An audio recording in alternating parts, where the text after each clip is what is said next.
On December 27, 2007, the thunderous roar of an explosion shattered the evening calm in Rawalpindi, Pakistan, forever altering the trajectory of Pakistani politics and sending shockwaves around the world.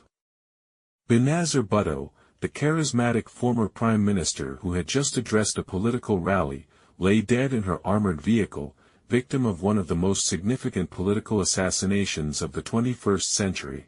Her death marked not just the end of a remarkable political career, but the culmination of decades of political violence, religious extremism, and institutional instability that had plagued Pakistan since its inception. The assassination of Benazir Bhutto was far more than a single act of violence. It was the convergence of multiple currents of conflict that had been building in Pakistani society for decades. Religious fundamentalism, military authoritarianism, feudal politics, and international terrorism all played roles in creating the conditions that led to her death. The story of her assassination is inseparable from the broader narrative of Pakistan's troubled democracy and its struggle with extremism. Bhutto's death occurred at a critical moment in Pakistani history. The country was preparing for parliamentary elections that could have restored civilian democratic rule after years of military dictatorship under General Pervez Musharraf.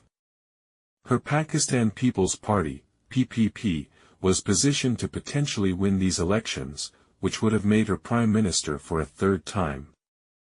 Instead, her assassination plunged the nation into political chaos and raised fundamental questions about Pakistan's future as a democratic state. Benazir Bhutto was born on June 21, 1953, into one of Pakistan's most prominent political families. Her father, Zulfikar Ali Bhutto, was a towering figure in Pakistani politics who served as president and later prime minister, founding the Pakistan People's Party in 1967. The Bhutto family belonged to the landed elite of Sindh province, with vast estates and deep roots in the feudal power structures that dominated Pakistani politics. From an early age, Benazir was groomed for leadership. Unlike many Pakistani women of her generation, she received a world-class education, attending Harvard University and later Oxford University, where she studied philosophy, politics, and economics. At Oxford, she became the first Asian woman to serve as president of the Oxford Union, demonstrating the charisma and political acumen that would define her career. Her political awakening came through tragedy. In 1977, her father's government was overthrown in a military coup led by General Zia-ul-Haq. What followed was a period of brutal repression during which Zulfikar Ali Bhutto was arrested, tried on questionable charges, and ultimately executed in 1979 despite international appeals for clemency. This traumatic event transformed Benazir from a privileged student into a determined political activist dedicated to challenging military rule and seeking justice for her father. During the Zia era, 1977 to 1988, Benazir endured years of imprisonment, house arrest, and exile. The military regime's harsh treatment of the Bhutto family only strengthened her resolve and elevated her status as a symbol of resistance to authoritarian rule. Her youth, education, and gender made her a unique figure in Pakistani politics, capable of appealing to both traditional voters loyal to the Bhutto name and progressive elements seeking democratic change. The death of General Zia-ul-Haq in a mysterious plane crash in 1988 opened the door for Benazir's return to active politics. At just 35 years old, she led the PPP to victory in the subsequent elections, becoming the youngest person and the first woman to serve as Prime Minister of a Muslim-majority nation. This achievement brought her international acclaim and positioned her as a symbol of democratic progress in the Islamic world. Benazir Bhutto's first term as Prime Minister began with enormous expectations but was marked by significant challenges and constraints. Despite her electoral mandate, she faced opposition from powerful institutions within Pakistan, including the military establishment, intelligence agencies, and conservative religious groups who were uncomfortable with a female leader. The Pakistani military and intelligence services, particularly the Inter-Services Intelligence, ISI, had grown accustomed to wielding significant power during the Zia years. They were reluctant to cede control to civilian politicians, especially one whose family they had previously persecuted. From the beginning of her tenure, Bhutto found herself constrained by these deep state elements who maintained control over key policy areas, particularly defense and foreign affairs. Her domestic agenda focused on social reforms and economic development, but she faced enormous challenges. Pakistan's economy was struggling with high inflation, unemployment, and debt. The legacy of the Zia era included not only economic problems but also the rise of religious extremism and the proliferation of weapons due to the Afghan conflict. The country was awash with arms and drugs, and various militant groups had gained strength during the anti-Soviet jihad in Afghanistan. Bhutto's foreign policy was complicated by Pakistan's role in the Afghan conflict and its complex relationship with the United States.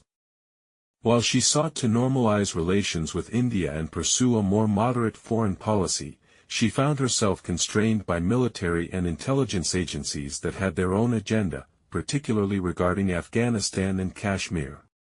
Corruption allegations dogged her administration from the beginning. Critics accused her government of nepotism and financial irregularities, charges that would follow her throughout her political career. While some of these allegations were politically motivated, the perception of corruption undermined her effectiveness and provided ammunition for her opponents. Her first term ended abruptly in 1990 when President Ghulam Ishaq Khan dismissed her government on charges of corruption and mismanagement. This dismissal, which was later ruled unconstitutional by the Supreme Court, demonstrated the fragility of civilian rule in Pakistan and the power of unelected institutions to undermine democratic governments. Following her dismissal in 1990, Bhutto spent 3 years in opposition as Nawaz Sharif's Pakistan Muslim League governed the country. This period was marked by intense political rivalry and institutional instability. Both Bhutto and Sharif struggled against the same military and bureaucratic establishment that had constrained democratic governance since Pakistan's independence. The 1993 elections brought Bhutto back to power, but her second term, 1993 to 1996, proved even more challenging than her first. The country faced severe economic problems, ethnic violence in Karachi, and growing religious extremism. The rise of the Taliban in Afghanistan created new security challenges, while Pakistan's nuclear program progressed under military oversight despite international pressure. Corruption charges against Bhutto and her husband, Asif Ali Zardari, intensified during this period. Zardari, whom critics nicknamed Mr. 10% for allegedly demanding kickbacks on government contracts, became a liability for Bhutto's political image. The perception that the Bhutto family was enriching itself at the nation's expense undermined public support for her government. Her second term ended in 1996 when she was again dismissed by the president on corruption charges. This dismissal initiated a period of legal troubles that would force her into exile. Courts in Pakistan and abroad pursued cases against her and her family for alleged money laundering, kickbacks, and abuse of power. While Bhutto maintained her innocence and claimed the charges were politically motivated, the legal pressure made it impossible for her to remain in Pakistan safely. From 1998 to 2007, Bhutto lived in exile, primarily in London and Dubai. During this period, she worked to maintain her political relevance while fighting legal battles in multiple jurisdictions. She wrote her autobiography, gave speeches around the world, and attempted to rebuild the PPP's organization from abroad. However, her extended absence from Pakistan weakened her connection to the country's rapidly changing political landscape. The exile years were particularly difficult for Bhutto personally. She faced constant legal harassment, financial pressure, and uncertainty about her political future. Several of her family members, including her brothers Murtaza and Shahnawaz, died under controversial circumstances, adding to her sense of vulnerability and persecution. These deaths, which she attributed to her political enemies, reinforced her belief that powerful forces were determined to destroy the Bhutto family. While Bhutto was in exile, Pakistan underwent dramatic changes under the military rule of General Pervez Musharraf, who seized power in a 1999 coup. Musharraf's era coincided with the September 11, 2001, terrorist attacks and the subsequent War on Terror, which fundamentally altered Pakistan's strategic position and internal dynamics. Musharraf's decision to ally with the United States in Afghanistan created a contradiction at the heart of Pakistani policy. While officially supporting the American-led campaign against the Taliban and al-Qaeda, elements within Pakistan's military and intelligence services maintained ties with these groups. This duplicity created a complex web of relationships that would have profound implications for Pakistan's internal security. The growth of religious extremism during this period was remarkable and alarming. Various militant groups, some with historical ties to Pakistani intelligence agencies, gained strength and began targeting not only foreign forces in Afghanistan but also Pakistani civilians and institutions. The proliferation of madrasas, religious schools, with extremist curricula created a generation of young men indoctrinated with radical ideologies.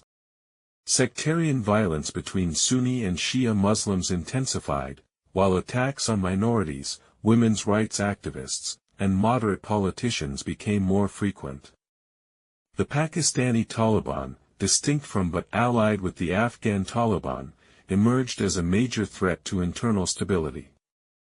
These groups explicitly opposed democracy, women's participation in politics, and Western influence, making leaders like Bhutto natural targets.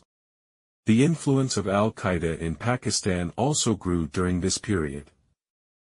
Following the American invasion of Afghanistan, many al-Qaeda leaders found refuge in Pakistan's tribal areas along the Afghan border. These regions, known as the Federally Administered Tribal Areas, FATA, were largely outside government control and became sanctuaries for international terrorists. Musharraf's government struggled to balance its alliance with the United States against domestic opposition to American policies. Military operations in the tribal areas against militants created a backlash, with terrorist groups increasingly targeting Pakistani government officials and security forces. The line between Pakistan's external enemies and internal threats became increasingly blurred. By 2007, General Musharraf's rule was facing mounting challenges from multiple directions.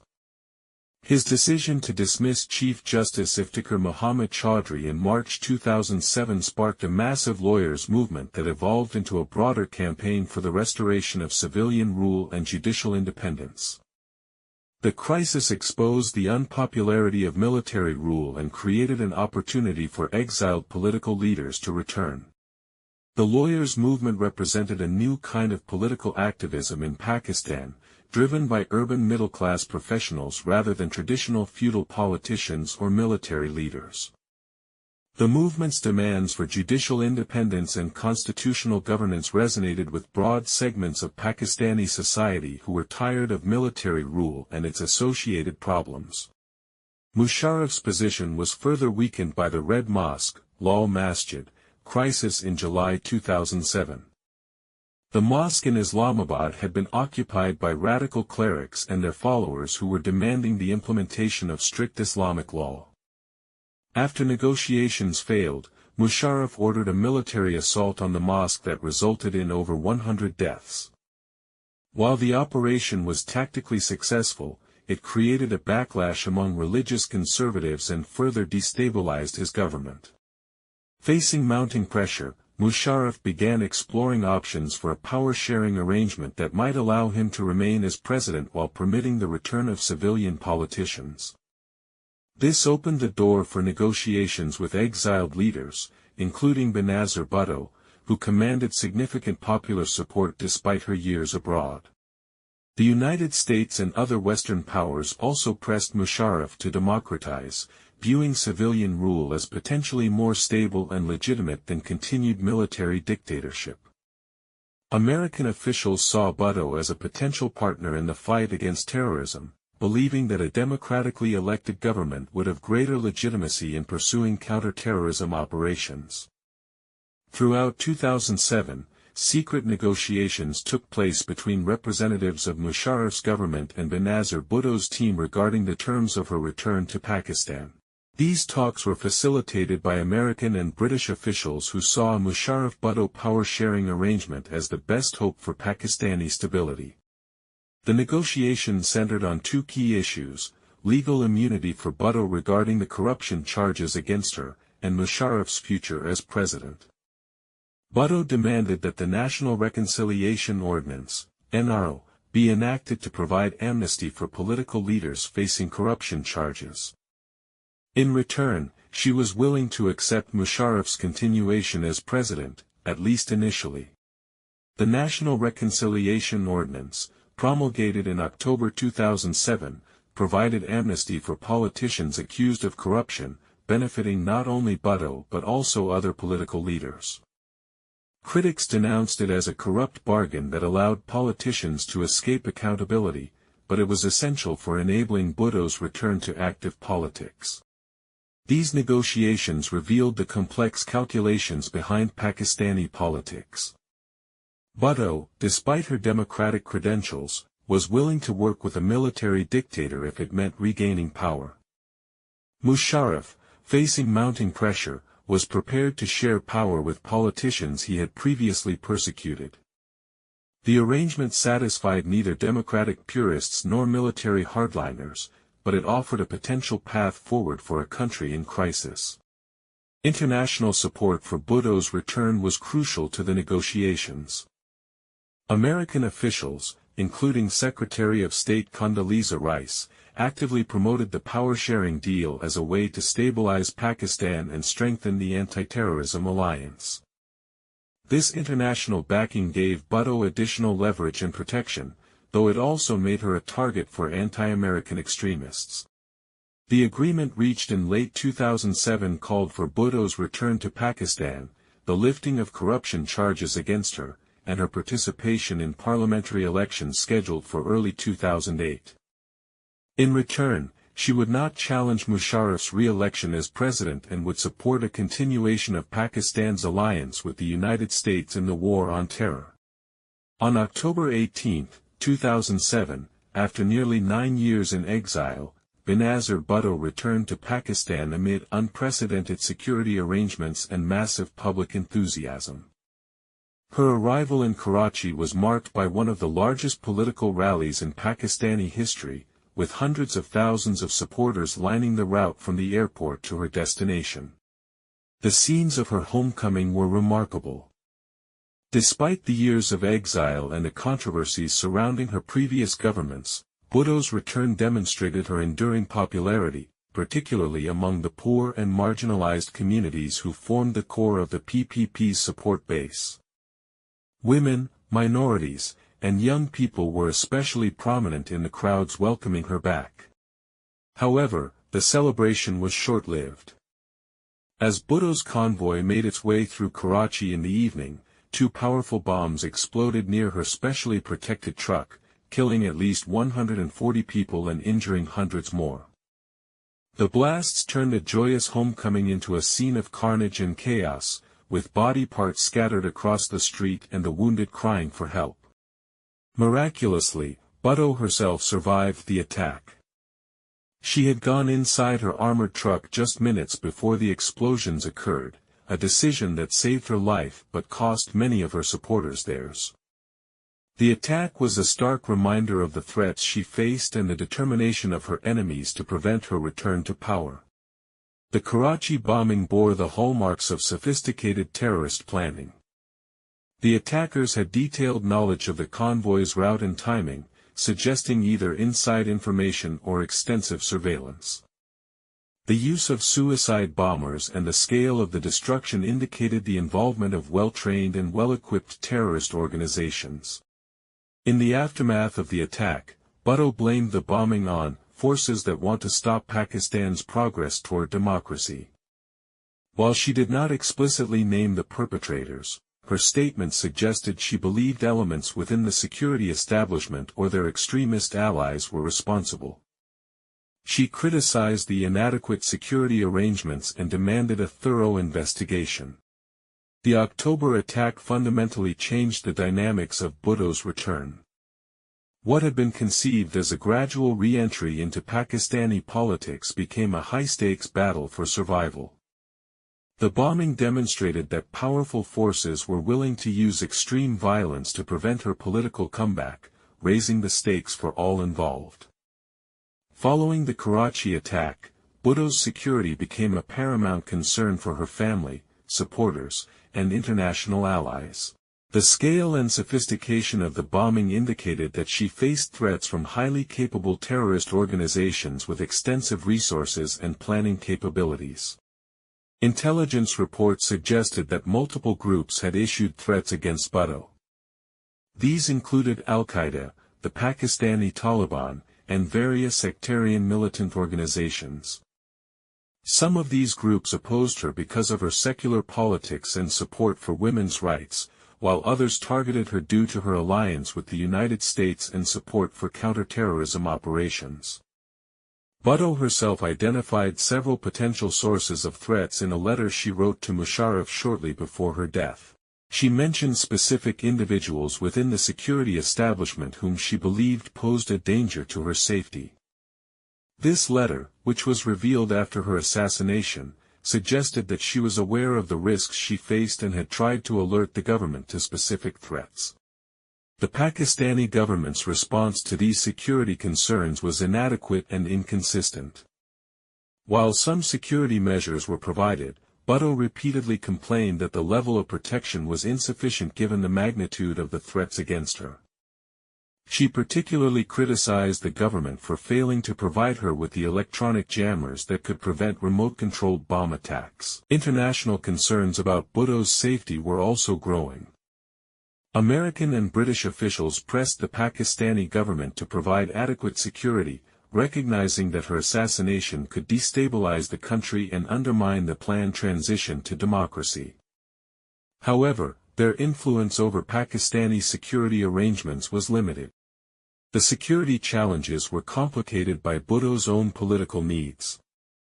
As a politician preparing for elections, she needed to maintain contact with voters and supporters.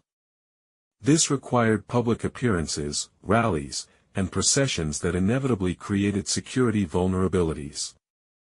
The tension between political necessity and personal safety became increasingly difficult to manage.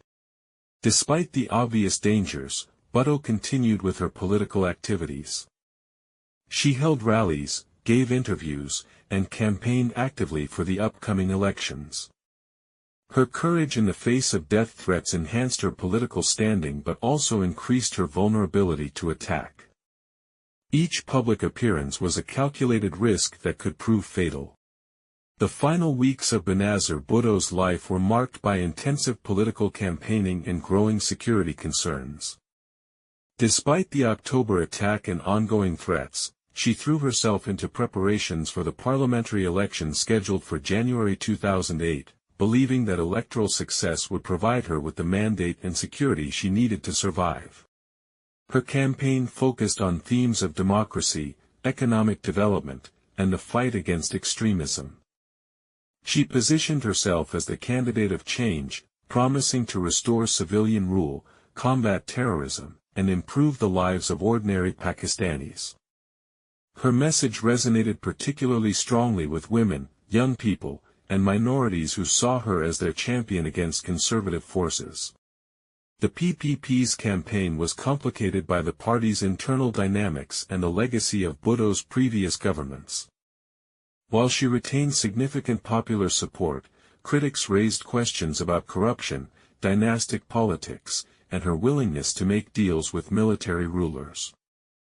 The party struggled to balance loyalty to the Bhutto family with the need to appeal to voters seeking genuine change. Bhutto's relationship with other opposition parties was complex during this period. While there was broad agreement on the need to restore democracy and end military rule, personal rivalries and political calculations complicated efforts to form a united front against Musharraf. Her negotiations with Nawaz Sharif and other opposition leaders yielded limited cooperation despite shared objectives. The international dimension of her campaign was significant. Bhutto positioned herself as Pakistan's best hope for stable, democratic governance and effective partnership in the global fight against terrorism. This messaging was designed to appeal both to domestic voters tired of military rule and to international partners seeking reliable leadership in Pakistan. Her campaign events during this period were heavily secured but remained vulnerable to attack. Each rally required extensive security planning and created opportunities for potential assassins. The cumulative stress of constant threats, security concerns, and intensive political activity took a visible toll on Bhutto, but she showed no signs of retreating from public engagement. As December 2007 progressed, the pace of campaigning intensified. Bhutto maintained a punishing schedule of public appearances despite repeated warnings from security officials and family members. She seemed determined to make up for her years of exile by reconnecting directly with Pakistani voters, even at great personal risk. December 27, 2007, began like many other days during Benazir Bhutto's final campaign.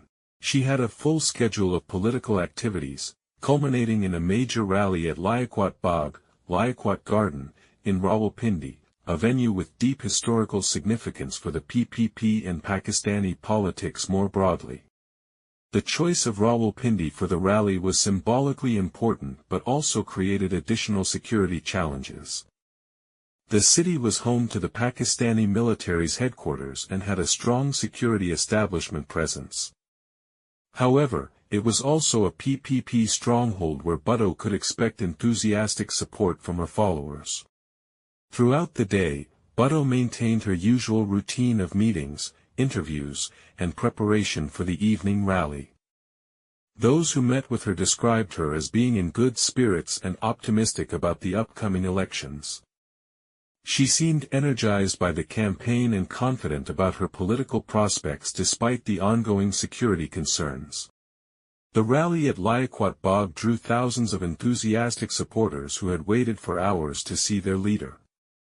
The venue was packed with PPP faithful, including many women and young people who saw Bhutto as their hope for a better future. The atmosphere was festive despite the heavy security presence and the awareness of potential threats. Bhutto's speech that evening touched on familiar themes: democracy, development, and the fight against extremism. She criticized military rule, promised economic reforms, and pledged to combat terrorism while protecting civil liberties. Her message was vintage Bhutto, populist, passionate, and defiant in the face of those who sought to silence her. The speech lasted about an hour, and Bhutto appeared to be in excellent form. She was interrupted frequently by applause and chants of support from the crowd. The rally concluded without incident, and initial security assessments suggested that the event had proceeded safely. After completing her speech, Bhutto was escorted to her armored white Toyota Land Cruiser for the journey back to her residence. The vehicle was specially equipped with armor plating and bulletproof glass, representing the best available protection given the circumstances. However, as events would soon prove, even these precautions were insufficient against a determined and well-prepared attack. As Benazir Bhutto's convoy prepared to leave Liaquat Bagh around 6:15 p.m., the atmosphere remained festive with supporters still cheering and waving from the roadside. The security arrangements called for a swift departure to minimize the time spent in public areas, but the press of the crowd and the narrow exit route slowed the convoy's progress. Against the advice of her security team, Bhutto decided to stand up through the sunroof of her vehicle to wave to supporters one final time. This decision, driven by her political instincts and desire to maintain connection with her followers, proved fatal. As she stood exposed above the armored vehicle, she became vulnerable to attack despite the protection offered by the vehicle itself. At approximately 6:16 p.m., a young male assailant approached the vehicle on foot. Witnesses described him as appearing calm and determined as he moved through the crowd toward Bhutto's Land Cruiser. The attacker was carrying both a pistol and a suicide vest, indicating a carefully planned assault designed to ensure success regardless of circumstances. The sequence of events that followed unfolded with terrifying speed. The gunman fired 3 shots at close range toward Bhutto as she stood waving through the sunroof. Immediately after firing the shots, he detonated his suicide vest in a massive explosion that killed himself and at least 23 other people while injuring many more. The explosion was devastating. The force of the blast shattered windows, overturned vehicles, and scattered debris across a wide area. The scene immediately became one of chaos and carnage, with the wounded crying for help and survivors struggling to understand what had happened. The festive atmosphere of the political rally was instantly transformed into a nightmare of violence and death. Bhutto collapsed back into the vehicle immediately after the attack. Initial reports were confused, with some witnesses claiming she had been shot while others suggested she had been injured by the explosion or flying debris. The exact cause of her death would become a matter of intense investigation and controversy, but there was no doubt that she had been fatally injured. Her security team immediately rushed the vehicle toward the nearest hospital, but their efforts were futile. By the time they reached the combined military hospital in Rawalpindi, Benazir Bhutto was already dead. At 6:16 p.m. on December 27, 2007, one of Pakistan's most significant political figures had been silenced forever by an act of terrorism that would reshape the country's political landscape. The news of Benazir Bhutto's assassination spread rapidly across Pakistan and around the world, triggering immediate reactions that ranged from grief and shock to anger and violence. The PPP leadership initially struggled to confirm the reports, hoping against hope that their leader had somehow survived the attack. Within hours of the assassination, violent protests erupted across Pakistan, particularly in Sindh province where the PPP had its strongest support base. Angry supporters burned vehicles, attacked government buildings, and clashed with police in cities from Karachi to Lahore. The violence reflected both genuine grief over Bhutto's death and deep suspicions about the government's role in failing to protect her.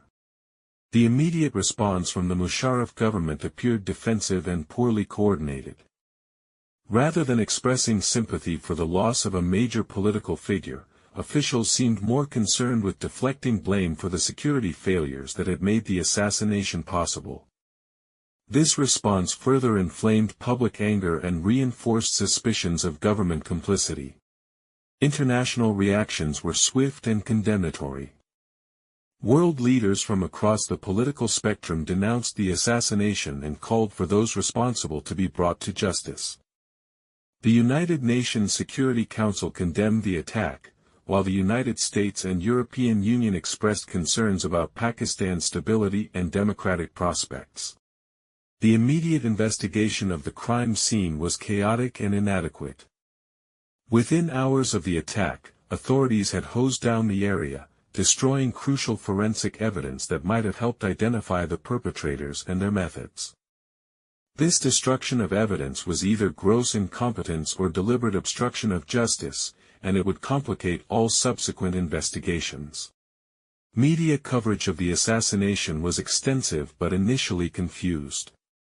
Different news outlets reported conflicting accounts of how Bhutto had died, reflecting the chaos at the scene and the government's failure to provide clear, authoritative information. These conflicting reports would fuel conspiracy theories that persist to this day. The PPP faced an immediate leadership crisis. With their charismatic leader dead, the party needed to quickly reorganize for the upcoming elections while also managing the grief and anger of their supporters. The party's organizational structure, which had been built around the Bhutto family, was suddenly without its central figure. In the immediate aftermath of the assassination, the Pakistani government announced that it would conduct a thorough investigation into the attack. However, the initial investigative efforts were marked by confusion, contradictions, and what appeared to be deliberate obfuscation of key facts about the case. The first major controversy involved the cause of Bhutto's death. Government officials initially claimed that she had not been shot but had died from a skull fracture caused by hitting her head on the sunroof lever when she ducked to avoid the gunfire. This explanation was met with widespread skepticism and anger from Bhutto's supporters, who viewed it as an attempt to minimize the assassination. The government's version of events was contradicted by video evidence and eyewitness accounts that clearly showed shots being fired at Bhutto before the explosion.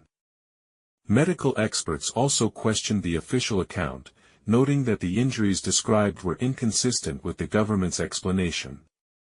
Under pressure, officials eventually acknowledged that Bhutto had been shot, but the initial deception damaged the credibility of the entire investigation. The destruction of the crime scene within hours of the attack severely hampered investigative efforts. The decision to wash down the area where the assassination had occurred was inexplicable from a forensic standpoint and suggested either incompetence or a deliberate attempt to destroy evidence.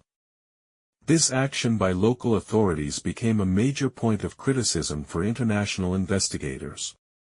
Pakistani intelligence agencies, particularly the ISI, were suspected by many of having prior knowledge of the attack or even being complicit in it. Bhutto herself had warned that elements within the security establishment posed a threat to her safety, and her assassination seemed to confirm these fears. However, the agencies denied any involvement and claimed to be cooperating with the investigation. The government initially resisted calls for an international investigation, insisting that Pakistani authorities were capable of solving the case independently. This resistance further fueled suspicions about official complicity in the assassination.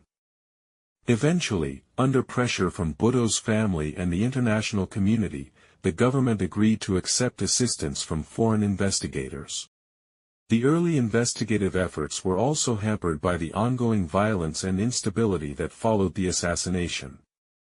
Investigators struggled to interview witnesses and gather evidence while dealing with widespread protests and security threats.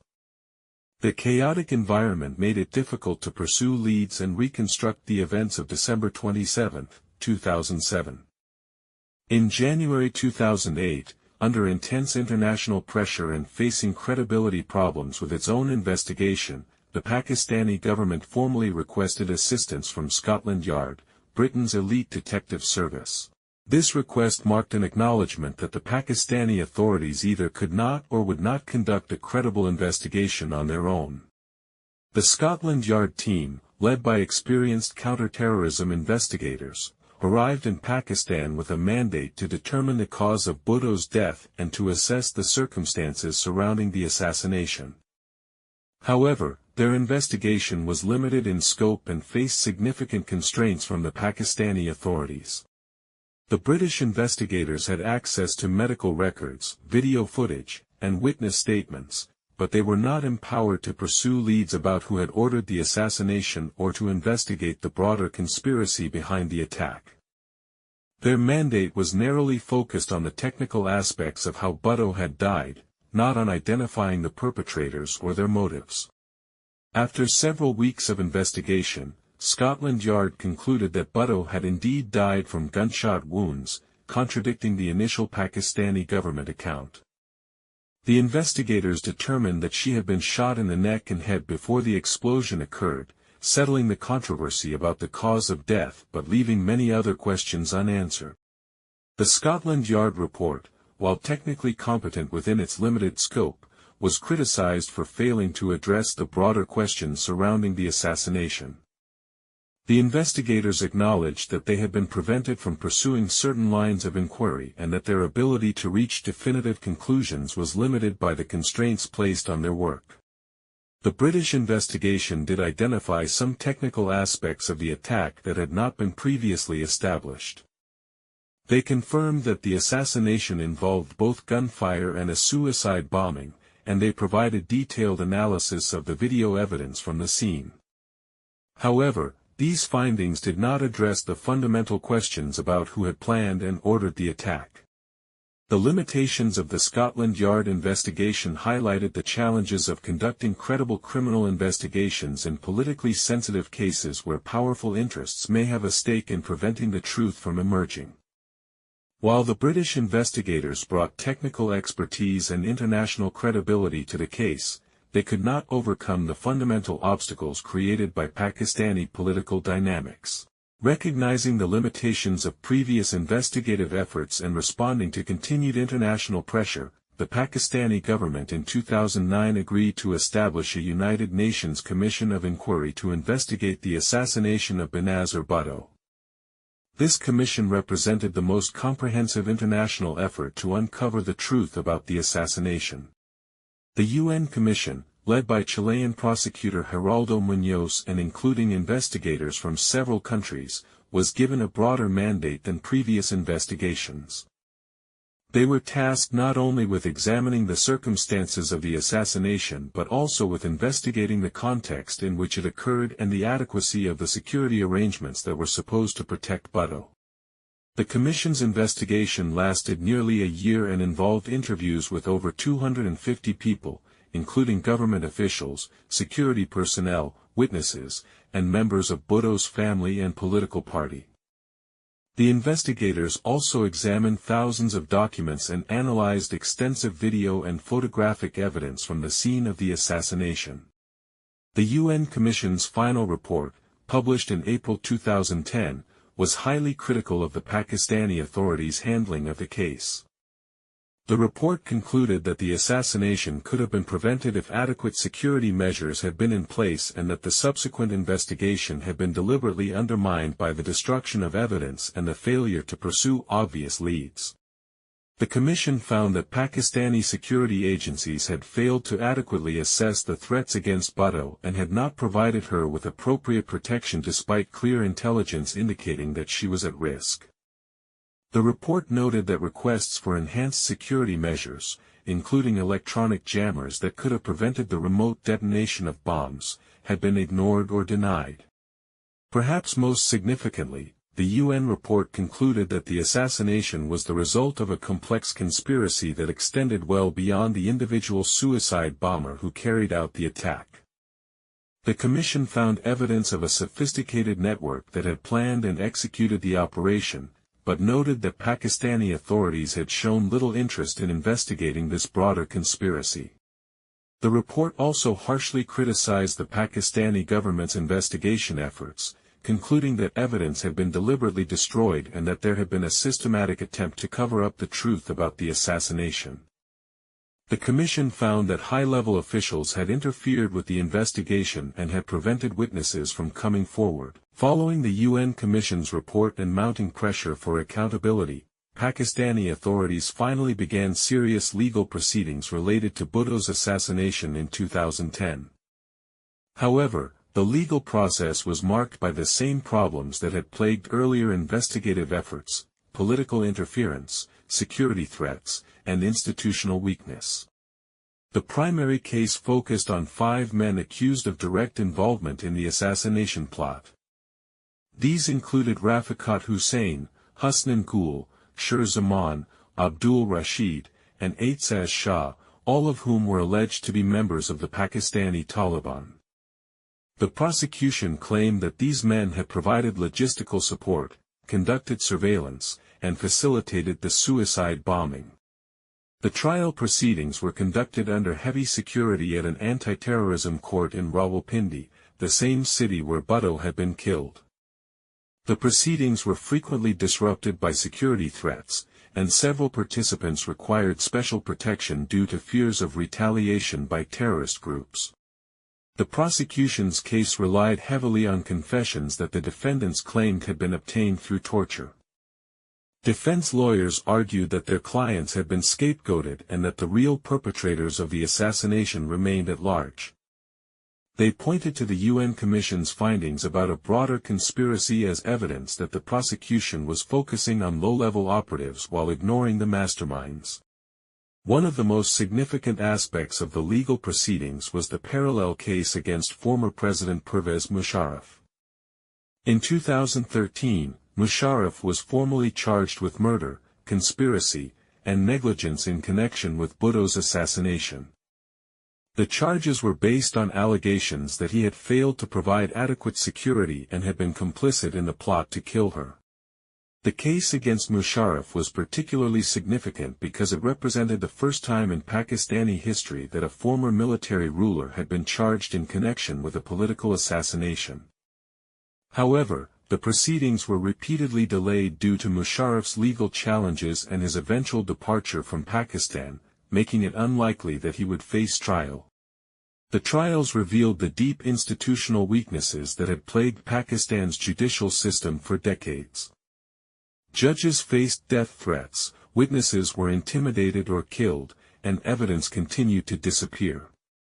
The proceedings demonstrated that even with international attention and pressure, achieving justice in politically sensitive cases remained extraordinarily difficult in Pakistan. In 2017, after years of delays and procedural complications, the Anti-Terrorism Court delivered its verdict in the main assassination case. 5 defendants were sentenced to life imprisonment for their roles in the plot, while 2 others were acquitted due to lack of evidence. However, the convictions were widely viewed as unsatisfactory because they did not address the broader conspiracy identified by the UN Commission. The sentences were also controversial because they relied heavily on confessions that defense lawyers continued to claim had been obtained through torture.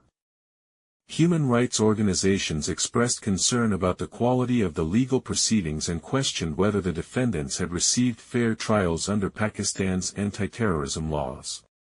Despite the legal proceedings and multiple investigations, fundamental questions about who ordered Benazir Bhutto's assassination and why remained unanswered. The evidence suggested a complex conspiracy involving multiple actors with different motives for wanting her dead, but the full truth about the plot has never been conclusively established. The UN Commission identified several potential categories of perpetrators who might have been involved in planning or facilitating the assassination. These included religious extremist groups opposed to Bhutto's secular politics and support for women's rights, elements within Pakistan's security establishment who viewed her as a threat to their interests, and political rivals who sought to prevent her return to power. Al-Qaeda and affiliated terrorist organizations had publicly threatened Bhutto and had the technical capability to carry out such a sophisticated attack. The group's ideology was fundamentally opposed to everything Bhutto represented: democracy, women's leadership, secularism, and cooperation with the West. Several Al-Qaeda leaders had issued specific threats against her following her return to Pakistan. The Pakistani Taliban also had strong motives for targeting Bhutto. The group's extremist interpretation of Islam made them hostile to female political leadership, while their opposition to the Pakistani government's counter-terrorism operations put them at odds with Bhutto's stated policies.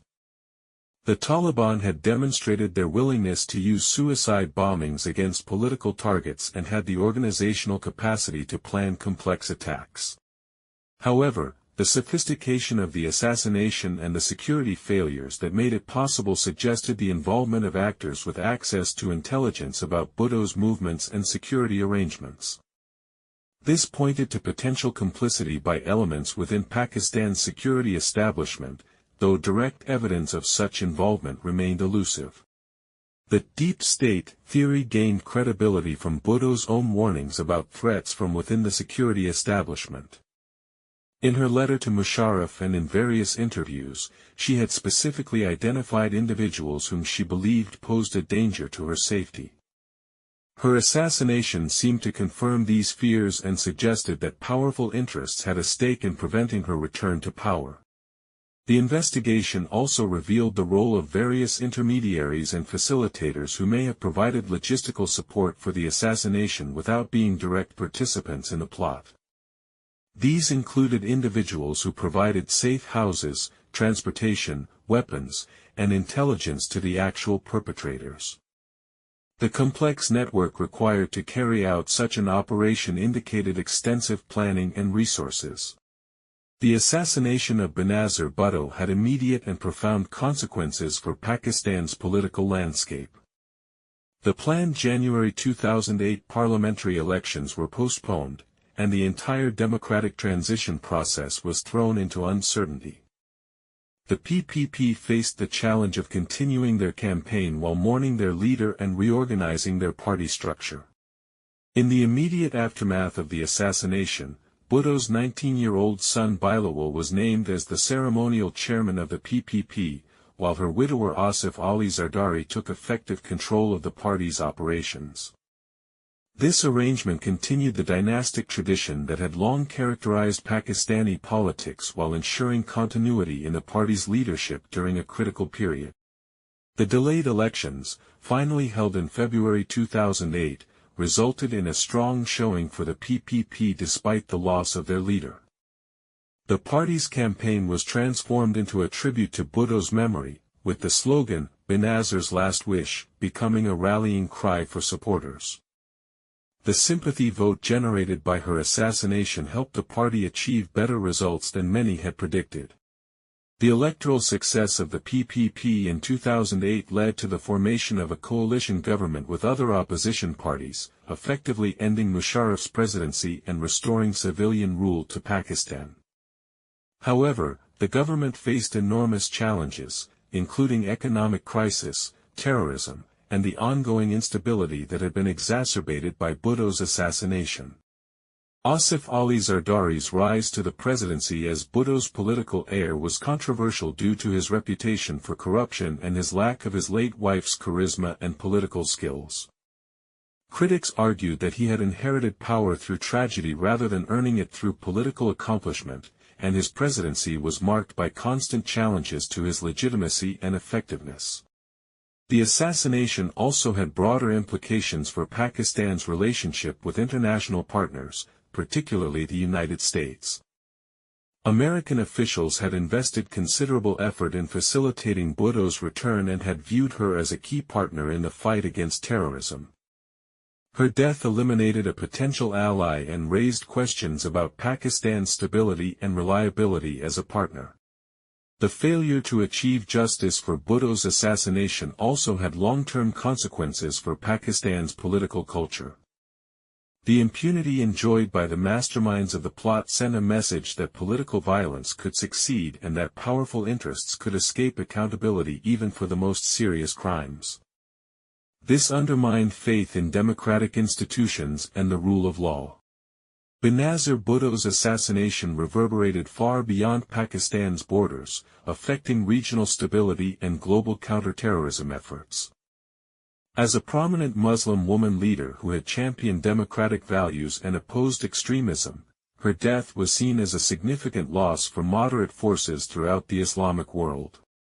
The United States had invested considerable diplomatic capital in facilitating Bhutto's return to Pakistan and had viewed her as a crucial partner in the fight against al-Qaeda and Taliban forces operating along the Afghanistan-Pakistan border. Her assassination eliminated a potentially important ally and raised questions about the viability of American strategy in the region. The timing of the assassination was particularly significant given the broader context of the war on terror and the challenges facing NATO forces in Afghanistan. Pakistan's cooperation was essential for successful operations against terrorist groups, but the country's internal instability made such cooperation increasingly difficult to sustain.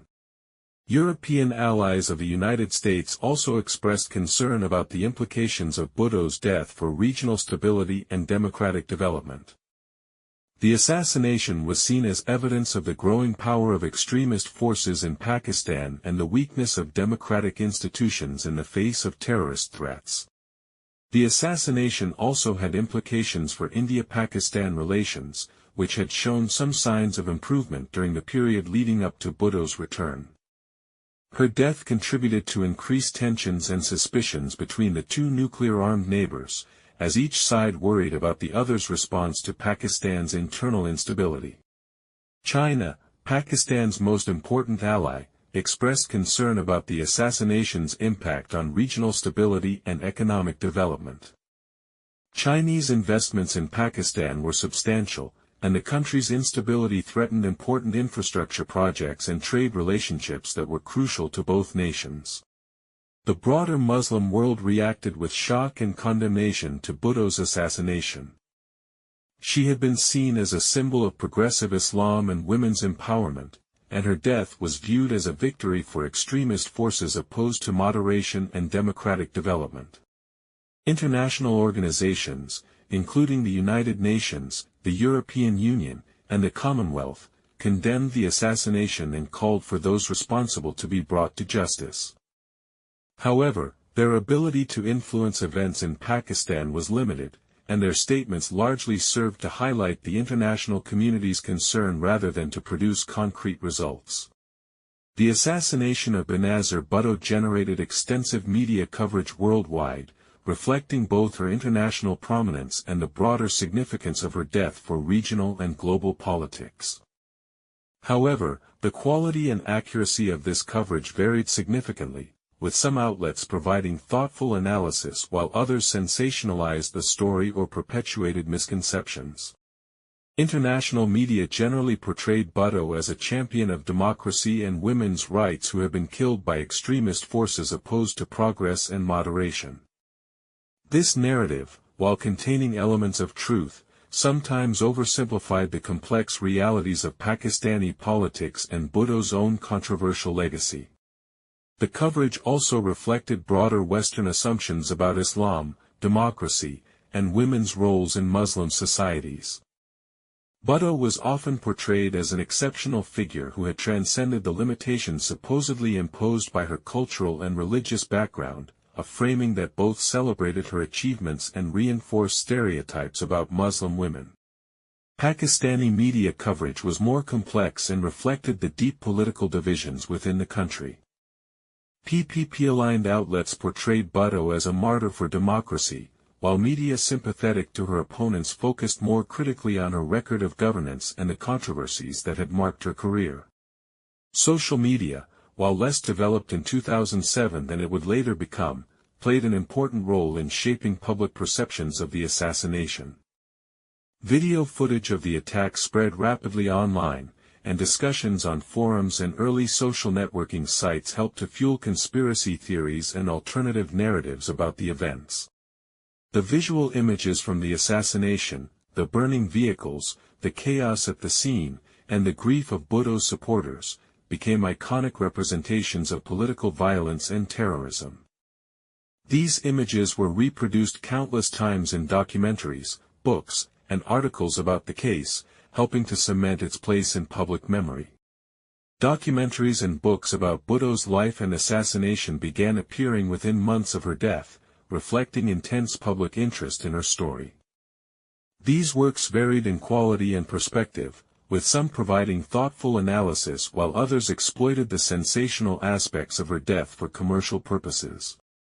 The anniversary of Bhutto's assassination became an annual occasion for reflection on her legacy and the ongoing challenges facing Pakistani democracy. PPP supporters organized commemorative events, while critics used the occasion to raise questions about dynastic politics and the party's record in government. Benazir Bhutto's assassination had profound implications for women's participation in politics, both in Pakistan and internationally. As the most prominent female political leader in the Muslim world, her death sent a chilling message about the risks faced by women who challenged traditional gender roles and sought positions of power. The assassination demonstrated the particular vulnerabilities faced by female politicians in societies where traditional gender norms remained strong and where extremist groups explicitly opposed women's participation in public life. The threats against Bhutto had often been specifically gendered, with extremist groups condemning her not just for her policies but for her very existence as a female leader. The impact on other Pakistani women in politics was immediate and tangible. Several female politicians reported increased threats and security concerns following Bhutto's death, while others decided to withdraw from public life entirely. The assassination created a climate of fear that discouraged women's political participation at all levels. However, Bhutto's death also inspired some women to become more active in politics, viewing her assassination as evidence of the importance of women's voices in public life. The PPP, in particular, made efforts to promote women candidates and to highlight women's issues in their political campaigns following their leader's death. The international women's rights community rallied around Bhutto's memory, using her assassination to highlight the broader challenges faced by women leaders worldwide. Organizations like the Inter-Parliamentary Union and Women in Politics used her case to advocate for better protection for female politicians and greater support for women's political participation.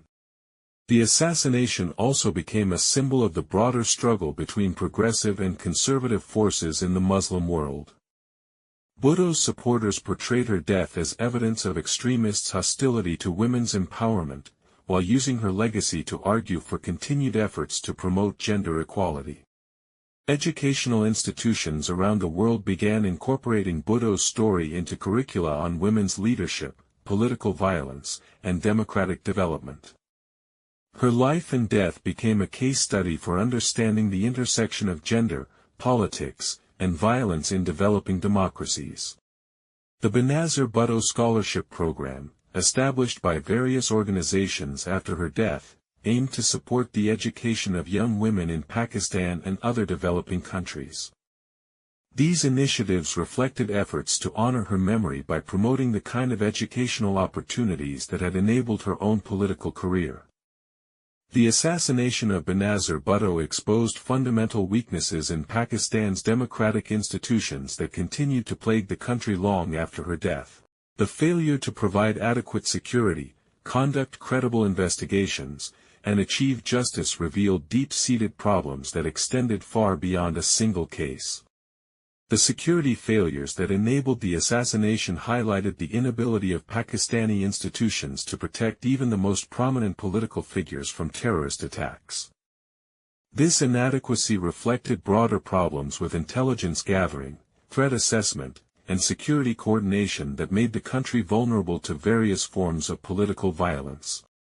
The investigative failures that followed the assassination demonstrated the weakness of Pakistan's criminal justice system and its susceptibility to political interference. The destruction of evidence, the intimidation of witnesses, and the failure to pursue obvious leads showed how powerful interests could manipulate the legal system to avoid accountability. The judicial proceedings, while eventually resulting in some convictions, failed to address the broader conspiracy behind the assassination or to provide satisfactory answers to the fundamental questions about who had ordered the killing and why. This failure reinforced perceptions that justice was not available for politically sensitive crimes in Pakistan. The inadequate response to the assassination also highlighted the weakness of civilian oversight over security agencies and the military. The inability of elected officials to demand accountability from intelligence services and security forces reflected broader problems with democratic governance and civil-military relations. These institutional failures had consequences that extended far beyond the Bhutto case. They contributed to a culture of impunity that encouraged further political violence and undermined public confidence in democratic institutions. The message sent by the failure to achieve justice was that powerful interests could literally get away with murder. The international community's limited ability to influence these outcomes also revealed the constraints on external pressure for accountability and reform. Despite extensive diplomatic engagement and international investigations, foreign governments and organizations proved unable to compel Pakistani authorities to conduct credible investigations or achieve meaningful justice. The legacy of these failures continued to affect Pakistani politics for years after Bhutto's death. Subsequent cases of political violence, including attacks on other prominent figures, followed similar patterns of inadequate security, flawed investigations, and impunity for perpetrators. More than 15 years after Benazir Bhutto's assassination, many of the fundamental questions about her death remain unanswered, and the broader issues it highlighted continue to affect Pakistani politics and society. The case serves as a stark reminder of the ongoing challenges facing democratic development in Pakistan and other countries struggling with extremism and institutional weakness. The rise of terrorism and political violence in many parts of the world has made Bhutto's assassination increasingly relevant as a case study in the vulnerabilities faced by democratic leaders.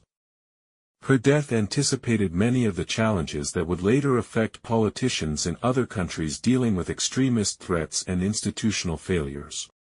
The ongoing instability in Afghanistan and the broader region has kept many of the issues that contributed to Bhutto's assassination relevant to contemporary policy discussions. The relationship between terrorism, political violence, and democratic governance remains a central challenge for countries throughout South Asia and beyond.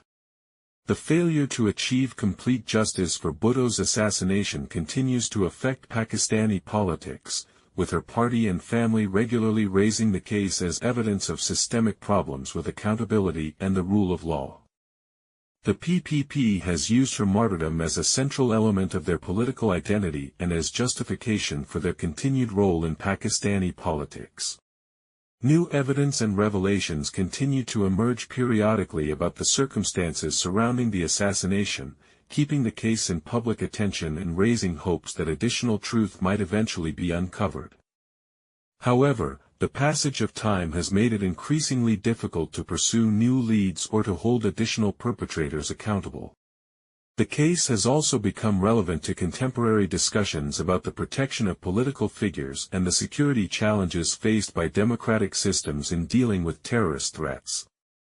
Security experts continue to study the assassination as an example of the difficulties in protecting high-profile targets from determined attackers. Academic researchers and journalists continue to investigate various aspects of the case, producing new analyses and interpretations of the available evidence. These ongoing scholarly efforts help to keep the case in public memory and may eventually contribute to a more complete understanding of what happened. The broader questions raised by Bhutto's assassination about the relationship between extremism, political violence, and democratic governance remain highly relevant to contemporary global politics. Her death serves as a warning about the fragility of democratic institutions and the ongoing threats they face from extremist forces. The assassination of Benazir Bhutto on December 27, 2007, represents one of the most significant political murders of the modern era, with consequences that continue to reverberate through Pakistani society and international politics. Her death marked not just the end of a remarkable political career, but the culmination of various destructive forces that had been building in Pakistani society for decades. Bhutto's journey from privileged student to international political icon to martyred leader illustrates both the possibilities and the perils of democratic politics in developing countries. Her courage in returning to Pakistan despite obvious threats and her determination to continue campaigning even after the October attack demonstrated a commitment to democratic principles that cost her life but inspired millions of people around the world. The circumstances of her assassination, the sophisticated planning, the security failures, the investigative inadequacies, and the failure to achieve complete justice, reveal fundamental weaknesses in Pakistan's democratic institutions that extend far beyond a single case. These systemic problems continue to plague the country and contribute to ongoing instability and violence. The multiple investigations into her death, from local Pakistani efforts to Scotland Yard to the United Nations Commission, illustrate both the complexity of the case and the challenges of achieving accountability in politically sensitive situations. While these investigations provided important insights, they also demonstrated the limitations of external pressure and the persistence of powerful interests in avoiding responsibility. The assassination's impact on Pakistani politics was profound and lasting. It eliminated a major political figure at a crucial moment in the country's democratic transition, contributed to ongoing instability, and reinforced patterns of political violence that continue to affect the country. The failure to achieve complete justice sent a message about impunity that undermined faith in democratic institutions. Internationally, Bhutto's death was seen as a significant loss for moderate forces in the Muslim world and a victory for extremist groups opposed to democratic development. Her assassination highlighted the global nature of the terrorist threat and the particular vulnerabilities faced by democratic leaders in countries struggling with extremism. The case also had important implications for women's political participation, both in Pakistan and internationally. As the most prominent female leader in the Muslim world, Bhutto's death sent a chilling message about the risks faced by women who challenge traditional gender roles and seek positions of power. However, her legacy has also inspired other women to pursue political careers despite these dangers. The ongoing relevance of the Bhutto assassination case lies not just in the unresolved questions about who ordered her death, but in the broader lessons it provides about the challenges facing democratic development in the 21st century. Her story serves as both a cautionary tale about the vulnerabilities of democratic leaders and an inspiration for those committed to democratic principles despite the risks. The failure to achieve complete justice for Benazir Bhutto's assassination remains a stain on Pakistan's democratic record and a reminder of the work that remains to be done to build strong, accountable institutions capable of protecting all citizens regardless of their political beliefs or affiliations.